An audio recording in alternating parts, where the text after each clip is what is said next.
ایک چھوٹا سا گاؤں تھا جہاں ایک لڑکا رہتا تھا۔ نام تھا علی۔ علی بہت غریب تھا، لیکن اس کا دل بہت بڑا تھا۔ وہ ہر روز جنگل سے لکڑیاں کاٹ کر شہر بیچتا اور ماں کے لیے دوائی لاتا۔ ایک دن جنگل میں اسے ایک پرانا چراغ ملا۔ جب اس نے اسے رگڑا تو جن نکلا۔ جن بولا، تیری 3 خواہشیں پوری کروں گا۔ علی نے سوچا اور کہا، پہلی خواہش، میری ماں صحت یاب ہو جائیں۔ جن نے جھپٹا مارا، ماں ٹھیک ہو گئی۔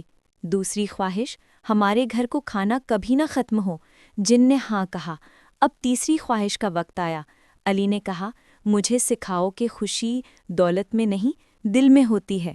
جن حیران ہوا، مسکرایا اور بولا، یہ خواہش تو خود بخود پوری ہو چکی، اور غائب ہو گیا۔ علی نے سمجھا کہ سچی خوشی دوسروں کی مدد میں ہے۔ اس نے گاؤں والوں کو کھانا بانٹنا شروع کیا۔ سب خوش ہوئے اور علی کا دل ہمیشہ بھرا رہا۔ سبق: دولت آتی جاتی ہے، لیکن نیک دل ہمیشہ امیر رہتا ہے۔